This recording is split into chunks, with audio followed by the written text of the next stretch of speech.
Oh my goodness, we are live, everybody. I'm so excited about today, about our conversation with Dr. Ravi Iyer and Dr. Suzie Bergman, both of whom are graduates of my mentorship program, and their TEDx talks have gone live, and all kinds of cool things have come about from their talks. So that's what we're here to learn about today, to hear from them, their journey, their experience, and also to steal all their secrets.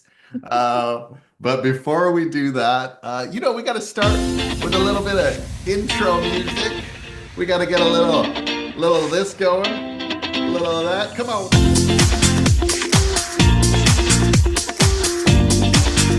Oh yeah. Woo!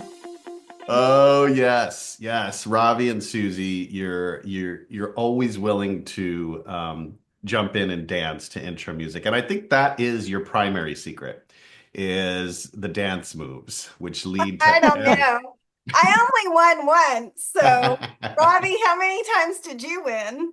Which one? The Best The dance? dance best contest. dancer, Best yeah. dance? No, I think once. I think it was Yeah, once. I don't think Caesar knows how competitive I am. It's so funny because I never thought of it as winning anything. I just thought like, oh, every week I'll just say this was the best dancer. I don't know who it is. It's whoever looks the funniest when I pick a frame to say, all right, here's the picture from our group call. That's what I like about you, Caesar.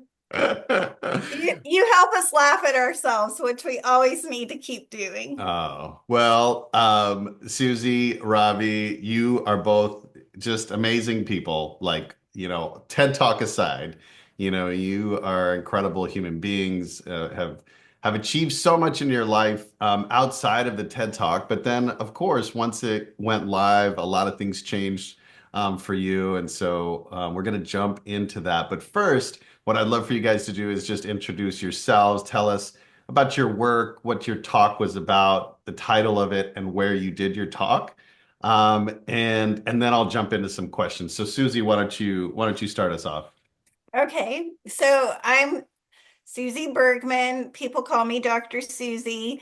Um, I am a general dentist and I have pretty much stopped being what we call a wet finger dentist. So I don't really touch teeth anymore, but I work in infrastructure advocacy research and clinical work for patients with chronic orofacial pain, specifically temporomandibular disorders. And my talk is called Why is Healthcare Disjointed, which is a little play on words because I'm talking about the TMJ. And I did my talk in all places, of all places, in Edmonton, Alberta, Canada, which was really fun because I took my two of my adult kids with me and we just made like a fun little trip out of it. Love it. Love it. And it was a women's event too, wasn't it? Yes, Yeah. it was called TEDx Strathcona Women, and it was about harmony and balance, which I thought was just really cool because my topic is actually a women's health issue, and so it was fun to be there with a lot of people who are advocating for women. Love it. And Ravi, go ahead. Introduce yourself, please. I'm Dr. Ravi Iyer. I am an internist. Uh, in next, I think another 2 weeks, I'll be a doctor for about 42 years now. I got my license in 1983 January. So I still practice clinical medicine. I do uh, In addition to that, I've done other stuff. I've been trained as a scientist, a biochemist, molecular biologist, played around with gene cloning, um, trained in a bunch of nice, cool places. My TED talk was about focus, which is interesting because my life is pretty, uh, has gone in multiple unfocused ways. And It was a testimony to that. I have ADHD, but I never realized it until I was 58 years old that I had that was my reason why I had so much difficulty. But by then I had already figured it out how to control my unfocused thoughts. And but the diagnosis was liberating. It opened my eyes to how I could actually transform the lives of other people. And then when I came to the TEDx stage, it really did change not only other people's lives, but mine too. So it's not the same. It's unbelievable how life has changed for me ever since I did my TED Talk. Love it. Love it. And Ravi, if you could just move your mic a little bit closer so we So, can, there you go. Yeah. right, Well, welcome both of you. I'm just so excited to have this conversation. There's essentially three questions I want to ask, which is, why did you decide to do a TED Talk and why did you decide to take the journey, through the mentorship program? The second is, how has what has happened since the talk has gone live, right? What have you seen from it? And lastly, how did you make the most of that, right? So that's really, and that's what we want to give today is what did you find the most powerful or strategic in the way that you thought about both sharing your talk and leveraging it, right? So let's start with that first question. Suzie, like, what was, why a TEDx talk? Why the mentorship program? What was that decision like for you? Okay, so I so my story is kind of one of those that you can get a reaction out of people. I was run over by a car by one of my friends when I was 19 years old. So it used to just be kind of a party story, right? And then one time I was telling it to a doctor who I'm now working with for a really cool organization called Execudent in dentistry. And when I told him what happened to me, he said, "Wow, you should do a TED Talk." And I thought, "Oh, yeah, I should do that." Like I thought, how do you do a TED Talk? I have no idea. I didn't have a clue.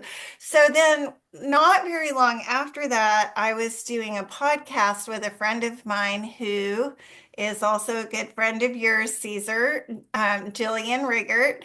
And I just happened to mention that Joel said you should do a TED Talk, and she said, "Well, what do you want to bring to the TEDx stage?"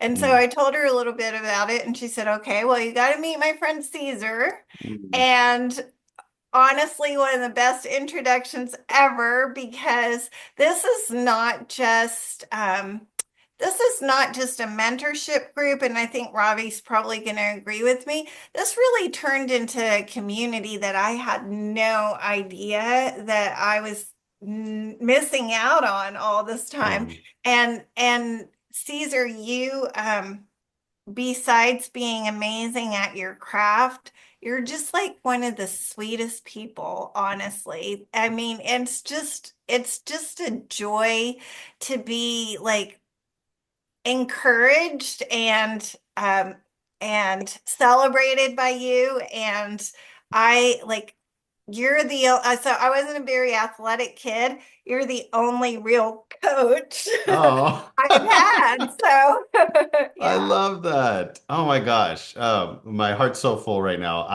And my reaction is to make sure to move the attention off of me. But I want to say, I want to say thank you for that. And I'm 100% like coach at heart. And so just to like know that that has been good for you is everything Now, I'm don't go listening. getting a big head, okay?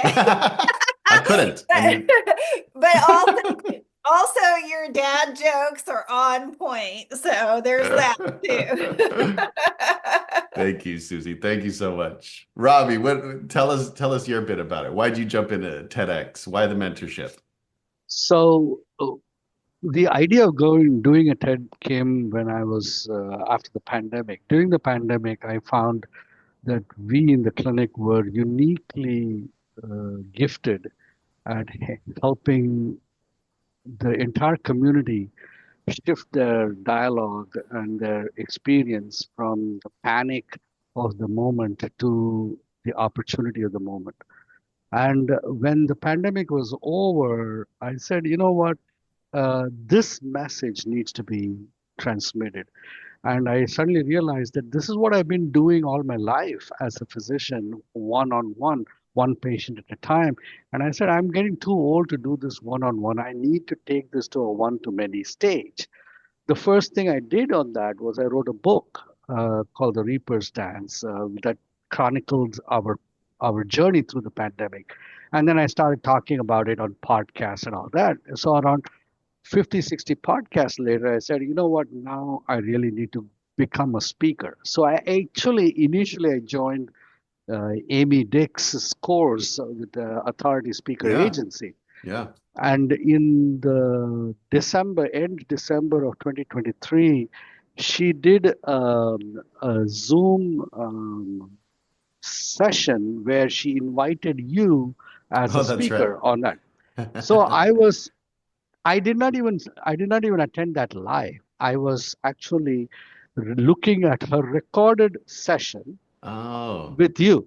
that's right. And I was going because I was going through her course. So I was going video after video after video, and I came to that video. Hmm. And I said, I need to, I need to reach out to you. And I reached out to you. But why a coach? I'm a big believer in the value of coaching because I use it in other places. Before I started doing TED, for 20 years, I've competed in police dog sports. And that is something that I mentioned to you once. But That's right. I raised German Shepherds and I would compete in, tracking, obedience, and bite work, protection work. Yeah. So I went up to national championships a couple of times with my dog. Those are my dogs are back on the wall there. Amazing. So and so I saw the value of coaching in my police dog sport because I used to have a coach who used to teach me how to train and compete. So I had no hang-ups about going to a coach because I said, you know what, that's the best way to learn and fast track your journey if you're willing to put in the work. And I called you up. I was in Abu Dhabi at that time. I was visiting my dad, and it was a late night call, early morning for me, but it was I think evening for you. And we did that, and it was right at the end of that conversation. I said, yeah, let's go for it, and then we went right through it. Yeah. I I never looked remember. back after that. Then we had that ideation session, and then we started submitting all the applications. And that was the real difficult part between January till May. Every day there would be, oh, congratulate so and so for landing their second talk and their third talk and their fourth talk, and I'm getting rejection after rejection after rejection, and and and I would And you I would start to say, doubt yourself, right? yeah, That's yeah. I said, normal. oh my Yeah. God, what's going on? You know, That's I normal. kept shooting emails out to Bond. I said, Bond, maybe we should change this. You remember those emails I used to say, maybe we Yes. change the language a little bit here. Yeah. And you kept saying, no, no, don't change it. Stay the same. You'll Yes. get it. Yes. Well, I'm glad you brought that up because this is a normal part of the journey where, self-doubt starts to creep in and we feel like, one rejection comes, another one comes, and that somehow that means that nobody likes the idea. And all the sort of, I don't know, negative beliefs that we have that are under the surface start to creep up. And what's interesting is like, you know, this process has taught me a lot about achieving anything, which is that you make the plan, you put your best efforts forward, and then you use that, and you keep doing action after action, incremental action after incremental action, and then something happens, right? And then it bears fruit. But the doubt often comes in, and we stop ourselves before we allow it to happen. And I've seen it time and time again where sometimes folks will even stop themselves mid-process and decide that they aren't good enough or that their idea isn't good enough, right? And it's heartbreaking because uh, how many things could have been achieved? How many accolades could have come? How many people could you have helped if you just kept going? And I think that what folks, and this is the last thing I'll say about it, is that the learning comes from continuing. And the lessons and the growth come from continuing. And we'll never know if we don't. And I know it feels like something very simple, but this is like it's massive. And so I want to say for the two of you, one of the things that I think you both have been really amazing at, two things. One is that you see the coaching relationship as symbiotic and not just, like service based. You really put your time in, your work in to understand it, and you held up your end. And the second is that you saw the release of your talk as the beginning of a new journey, a new effort to be able to share it and get it out. And so those two things have been monumental in your See, success. there were two things that I learned in that process before I landed my talk. One was the idea of it is not rejection, it is redirection. And what I'm basically, I started telling myself this, okay, it's just like they're telling me that this event is not the right event, that there's some other event that is going to be the right event. That's the Mhm. first thing. The second thing I suddenly discovered is TED Talk is not about your idea. It is about the curator's desire to showcase a particular group of ideas. Yeah, yeah, So it is like I realized that the curator is actually got an idea of like this is an art gallery, and today I want only these pieces. It's just your idea is not one of those pieces that is going to hang on the wall there, that's right. and they are trying to create an immersive experience for their audience. And it's So and it's subjective to that particular committee and organizer as yes, well. yeah. So once I got that clear in my head, it Mhm. became much easier to just go on the journey. Right. Yeah, we Yeah. think of it like we're applying to Harvard, and we didn't get into Harvard, and it's because we're not the best of the best. It's not that. That's No, not what it is. no. And I bring up Harvard only because Ravi went to Harvard. Oh my goodness. Oh my goodness. Okay. All right. So next question. Next question. The what has happened? Your talk went live, and maybe we should do it in reverse. Maybe we should do it in reverse. Let's do the question, what did you do? Because this is really the learning for folks. What did you do that you believe led to so much success with the talk? And then the last question will be you guys can share with us all the success that has come from it. Okay, so Suzie, you start. What do you think happened that led to all of the things that have come from it? Okay.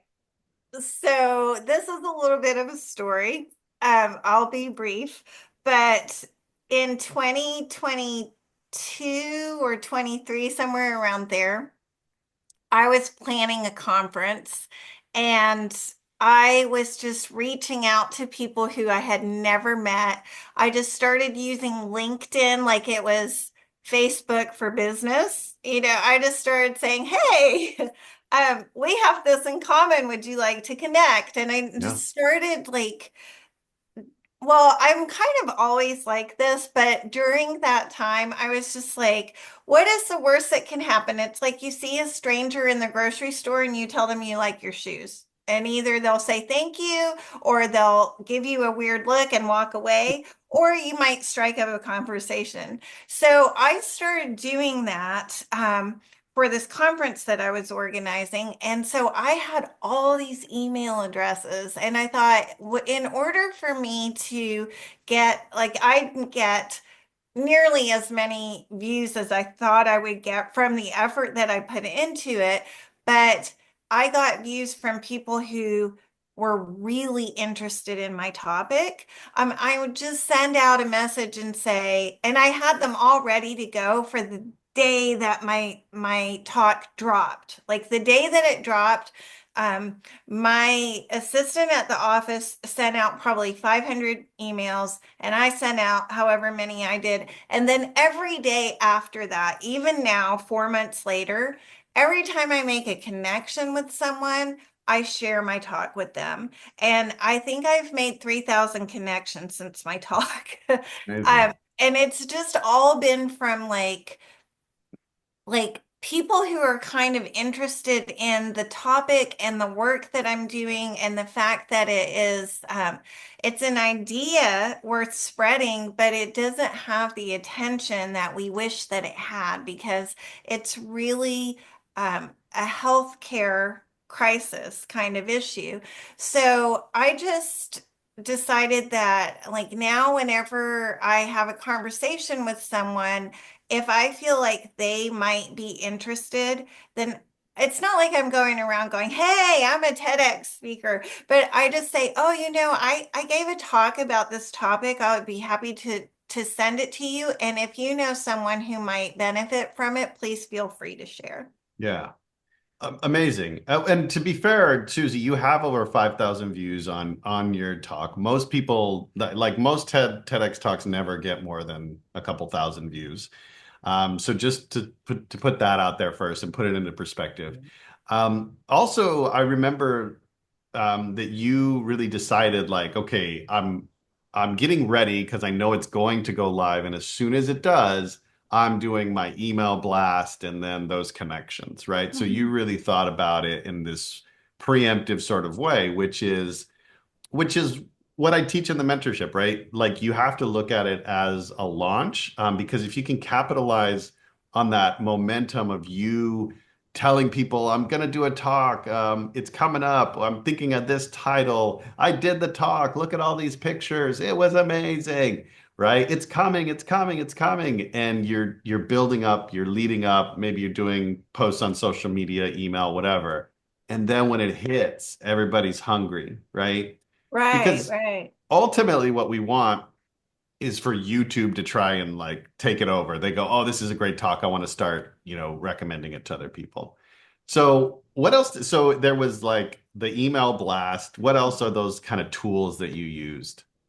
Um, so I uh So, like organizations that I'm affiliated with, I let them know about it and they shared within, like on their website, you put it in your newsletter. I shared it with like so I didn't go to Harvard, but I have a friend who teaches there and I shared it with her and now it's required listening or watching or however you say that for her students for a class on the topic. So Love it. whenever I thought it was relevant, I would say, "This is my talk," and I got some really, really humbling and amazing comments from strangers as well as from people that I never thought would take the time. I was just telling Caesar,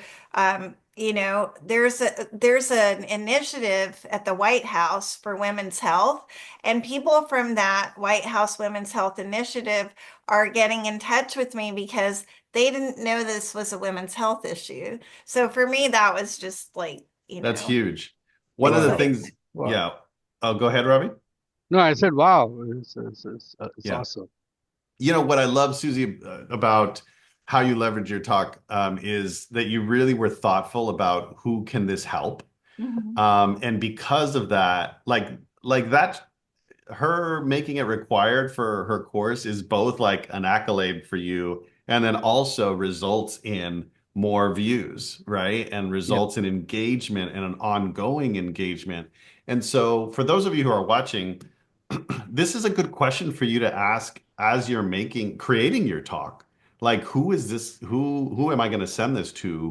What's the ideal audience? Who am I going to ask to share this with their community? And that can further kind of give texture and um, really increase the amount of people that engage with it because you were thoughtful about who they are and what they need.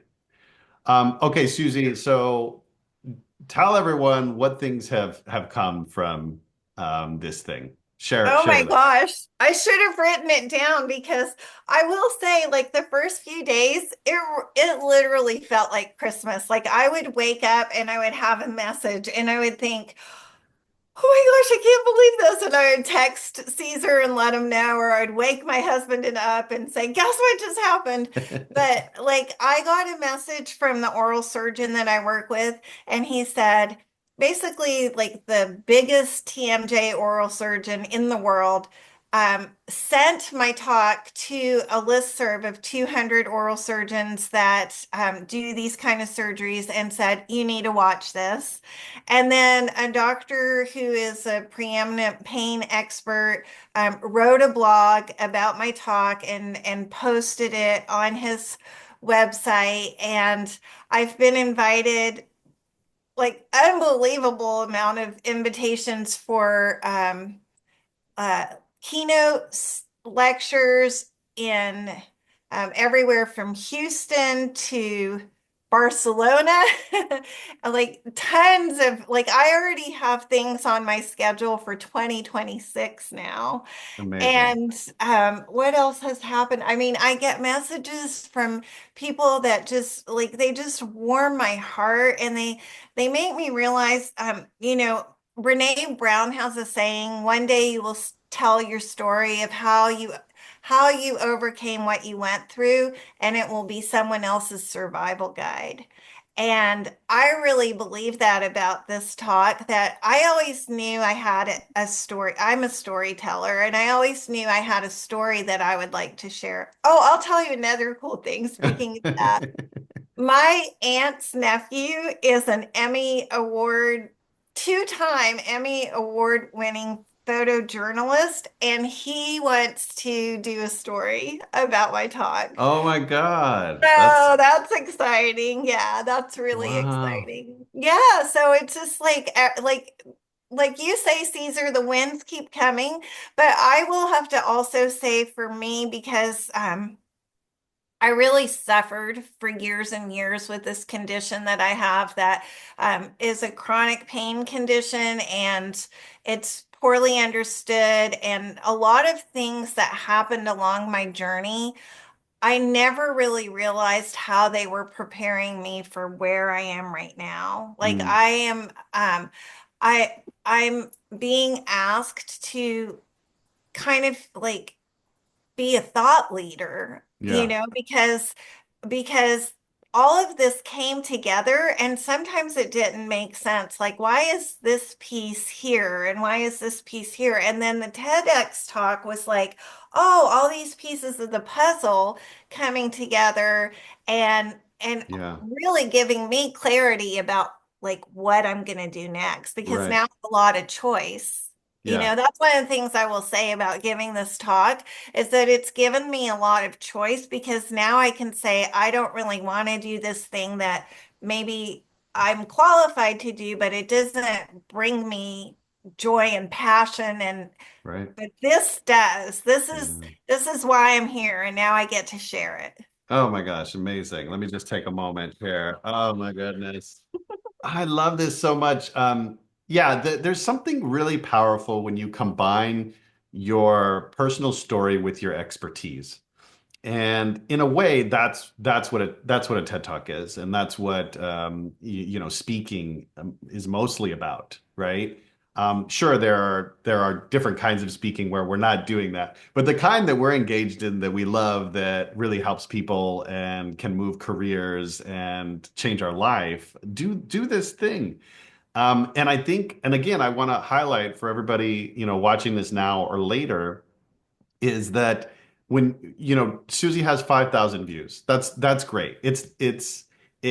And I just want to say that even if you had a few hundred or 1,000 or 1,500, if those are the right people in the right circles that can benefit from your talk and know Yeah. that this needs to be shared, I mean, look at all the amazing things that are happening. Susie, I mean, are you intending to create a speaking career? Were you intending to create a speaking career out of this? Well, so travel and lecture. I have been doing that since 2014, and I've been sent to a lot of really amazing places around the world. But now I actually get to choose what I Yeah. want, like what I want to talk about, um, and the more I get to speak, the better for my husband. Yeah. It's like I don't have to talk his ear off, and he's like, "I've heard it, I've heard it." Go tell somebody else. I love that. Oh my But goodness. but yeah, so it is one of my hopes that it's already happening, but then the other thing that's happening, which I wasn't really expecting at all, is that I'm being invited to be part of like research hubs and advocacy um, working groups and infrastructure with like national organizations. And I was doing that on like this level. Yeah. And then the TED Talk happened, and now it's just exploded. Love it. So I joke that I'm going to have to quit my day job. And But, maybe you will. And maybe you will. And that'd be beautiful. That would be beautiful if that's what you want. yeah. One last thing I'll say about Susie's talk is I know the organizer is submitting it for as a TEDx editor's pick, which is cool. So fingers crossed that that comes through. We've got a bunch of folks in our community who have, received that accolade, which is amazing. We've even had a few folks that were elevated as like the TED Talk of the day and received like full TED status and that kind of thing. So there's a lot of things too that TED can do to promote and elevate the message. And so again, just want to say like Susie, amazing work, amazing job. Thank you, Um, Caesar. I really do. I appreciate you and Steve and the community that sits and listens to us while we practice. It's just been such an amazing experience. oh, I'm so glad. I'm so glad. And I value your friendship so much. So I'm so glad Thank you're here today. you. Okay, Ravi. Ravi, tell us what's the formula for getting over 500,000 views in a month? What on God's green So earth? I, you remember that that Zoom session you did with Carrie Oberbrunner? Oh, Carrie, yeah, that's right. Yeah, Did you I rewatch that? watched that. I watched that live. I watched that live, and Cool. I took notes, and I downloaded that spreadsheet that he shared, Yep. and then when I got so I was talking about it to share creds earlier today, and I said what I learned from that was the real audience for the TED Talk is actually global, not the 50 or 100 people sitting in that room. Though it's not like you discount them, but Right. that's just the beginning point of Correct. the thing. So what I did was after the Carrie Oberbrunner session that you had was somewhere time in May that you did, and immediately after that I got my first invitation for an audition at U Street Salon in Washington D.C. and I started building my tribe. So I have 5,000 patients that get a newsletter from me every month. Hmm. So I started writing about how I'm preparing for this. All my flubs, my positives, the negatives, the difficulties, the mistakes I was making, and all of that.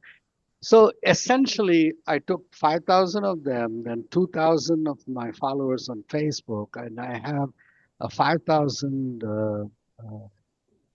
students in my high school in India from 40 years ago, another 200 or so alumni in WhatsApp. And I took this entire community by the hand and I said, come with a journey with me. Come, I'm going to the TED stage. Follow me as I as I mess up and I do get things right and wrong. And I wrote copiously. I posted, I wrote newsletters, I did LinkedIn posts, I did a blog, I did my missives that I sent to my patients. So on October 5th, when I gave my talk, the minute I gave my talk, I took all these posts, I cut, pasted into a Word document, and then started building it into a book. Threw Mhm. in some sections on application, threw in some sections on how I crafted my pitch video, what was there, how did I write, put it all together. And then I put in the live links of every top TED Talks. I took 1 dozen best TED Talks in each category. So I had a category of inner journey. I had a category on leadership. I had a category. So so I put all those talks. If you're trying to develop an idea, listen to this talk. So my Mm. book contains all those TED Talks that on the Kindle version, all you have to do is hit the link and you can go and listen to that talk. Mm. Then I created a chapter called Celebrate Those You Meet. And in that, I had a write up on the curator of TEDx Gary, the restaurant I had my breakfast and lunch and dinner, their website, the Airbnb I stayed in, their website, then every one of my other 8 speakers, we were 9 of us on the stage, every one of their 8 speakers, their live links of their talks was in that chapter. Mine was the first, but every one of them. But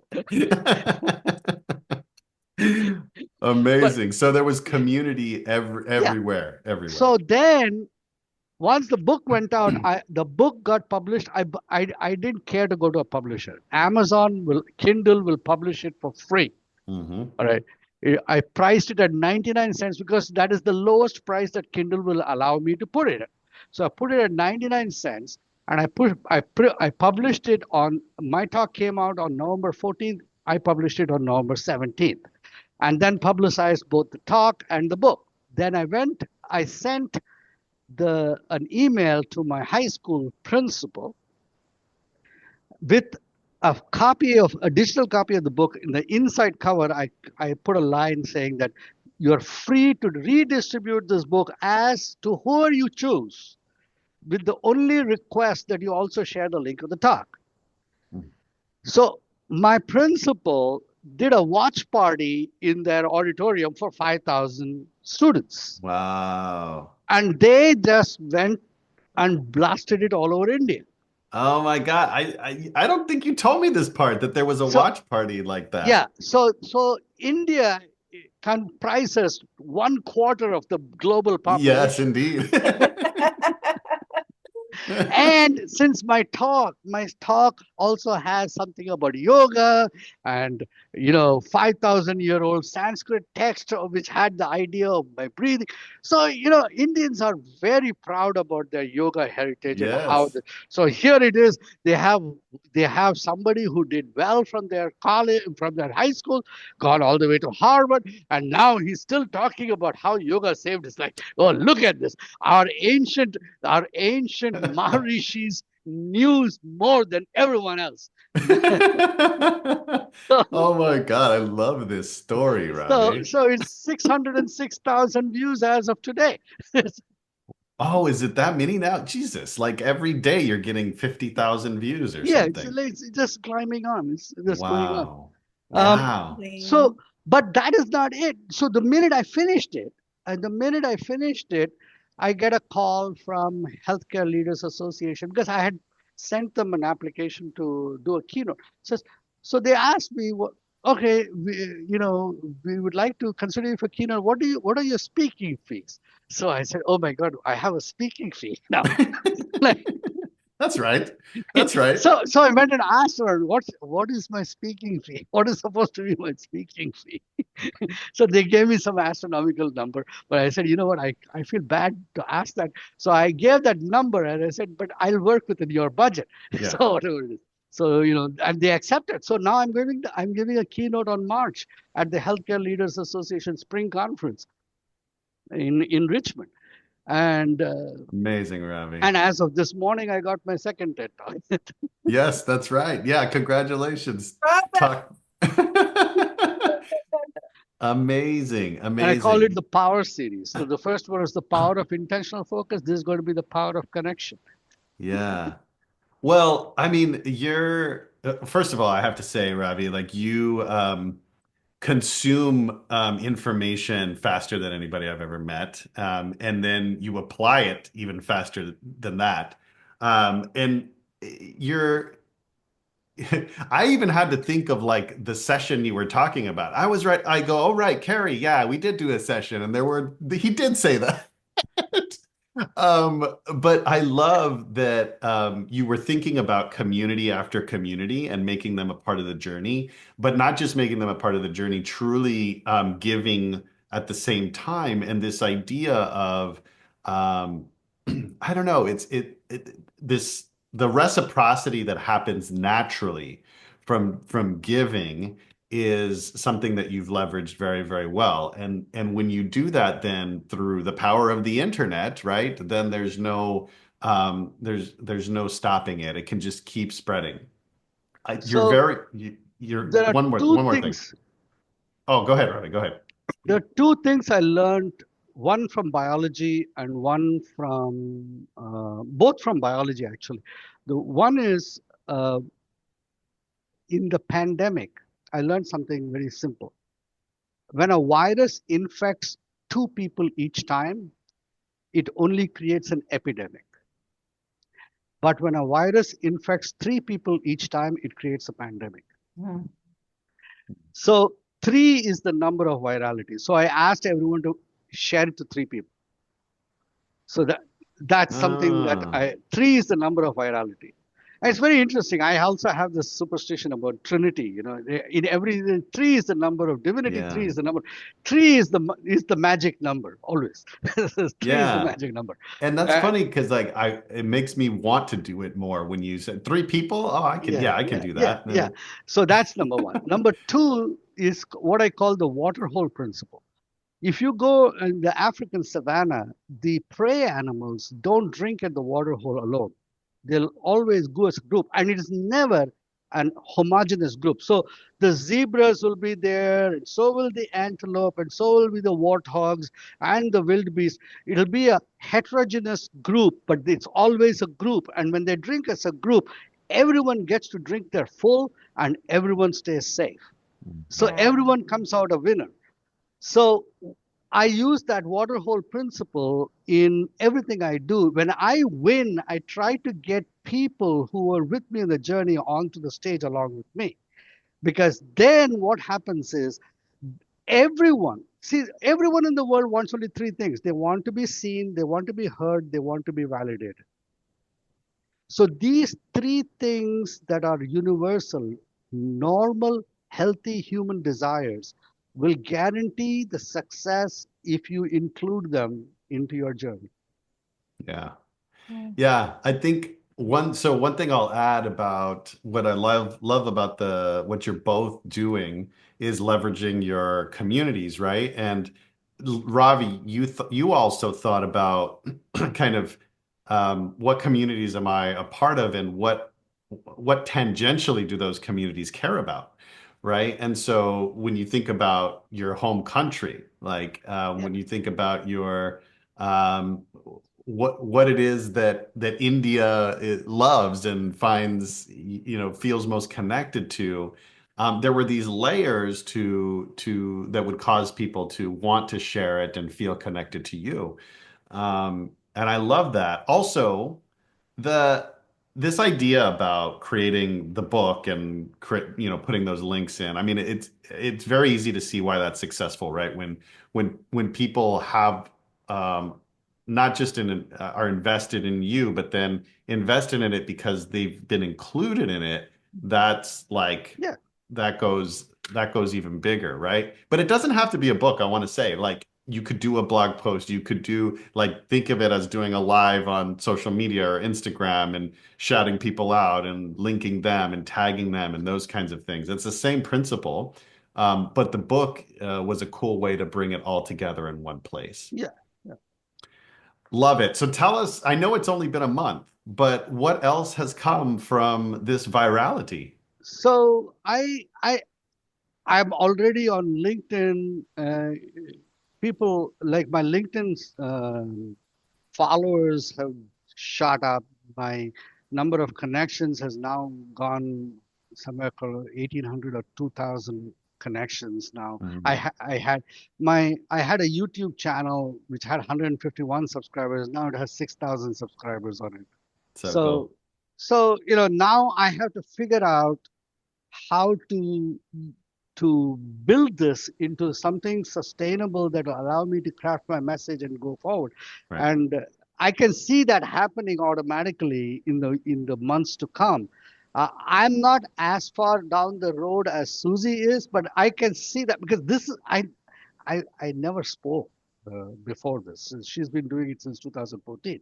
I mean, like so I'm in the stage of where I'm building my community, but it's I can clearly see the path forward.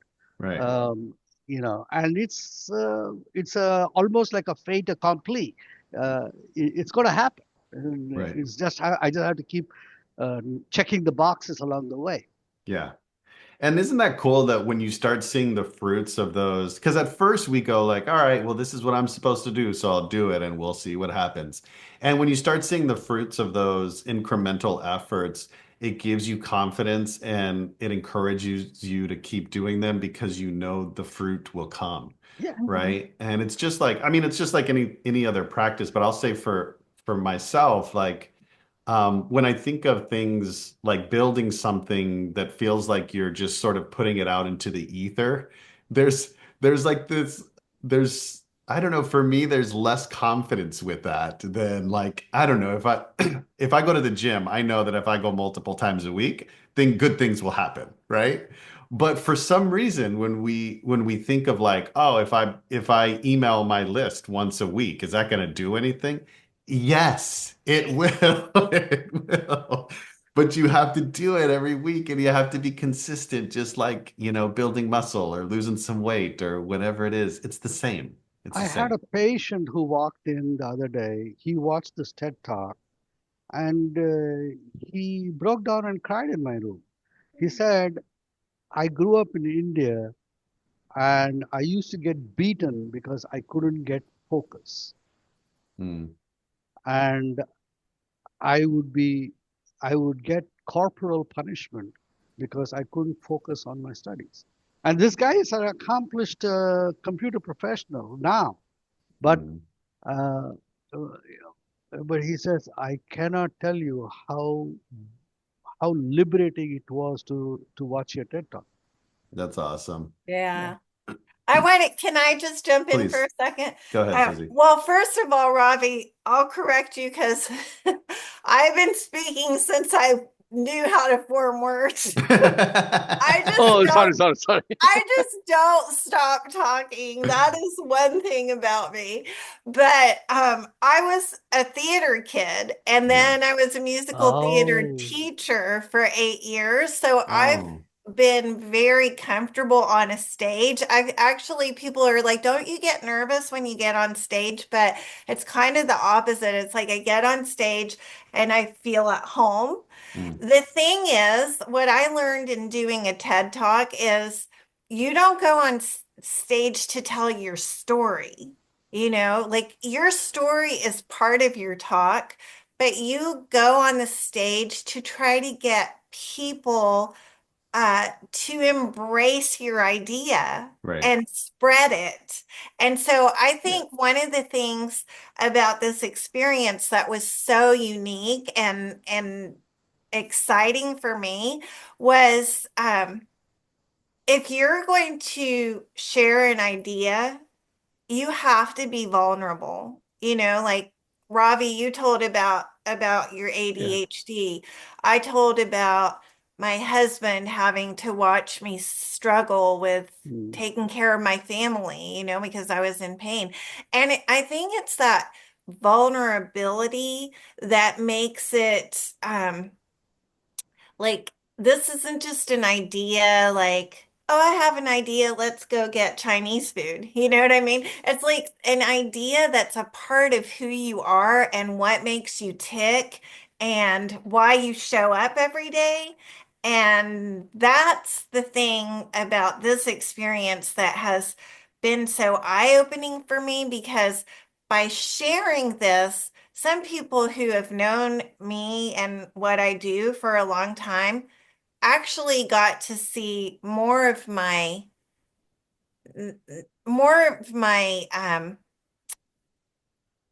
not why but how, like how did I get from the patient who was struggling with pain and couldn't really get to class every day as a dental student to now someone who is like, helping form policy and helping patients who sit in my dental chair and I hand them a tissue and we both cry a little bit as they share their story. Yeah. Like that's the thing that I think is so beautiful about this experience. I totally agree. And I think that the connection that happens in these talks, while a TED Talk is not just personal story, some of the most viral talks there are about someone sharing something personal, right? And being vulnerable and connecting the dots to what makes their idea human and why they care about it, as you say, Susie. And allowing ourselves to do that and go there, I think is huge. Not every talk will be that, and that's okay, right? Because some things like there's a TEDx talk on or a TED talk on like how to use a paper towel, which is like what they call like a small talk, right? But I absolutely think also that's what builds community, both as, in our mentorship community, but then globally, why these things spread and why we all have a talk that we've watched and it literally has changed our worldview in a matter of minutes. That's the power, I think, of someone sharing something both personal and about their expertise. So, all right. Um, our send off here is going to be for each of you one last question. Imagine you're talking to someone that's just starting the journey and they were where you were however many months ago, right? What's the one piece of advice that you give? Maybe two, one or two pieces of advice that you have. Find a Rob. coach, find a coach, be vulnerable. You Love took mine too, Ravi. Oh, well, it's only two you got. That's it. No, You know, I agree with that. And I would also say watch other talks and take notes. Because you gave us those notebooks, take notes, see what resonates with you, learn your style, and Mhm. then be willing to, this is more than two, sorry. That's Be, okay. be willing to change your idea of what the talk was going to look like because before you started, you didn't really understand everything that you learned through the process. So be willing, don't be rigid with it. yeah, that's a big one. Love it. Love it. Yeah, I'll just maybe I'll add just one more, which is that um, I would say allow yourself to finish. Whatever step you're at, allow yourself to get to the next step. If you're just starting, allow yourself to say the idea imperfectly. Allow yourself to apply imperfectly. Allow yourself to give the talk imperfectly. Allow yourself to share it imperfectly. And all the good things will happen, right? That's what makes it possible to get to the next thing. And as Ravi well knows, maybe even to get to the next TED Talk. Um, So y'all are beautiful. I have loved this time with you so much, so much. I'm gonna send us off. Rodney, good to see you, my friend. Cher, good to see you. We'll see you all on the next mentorship event, and let's dance it out. Here we go.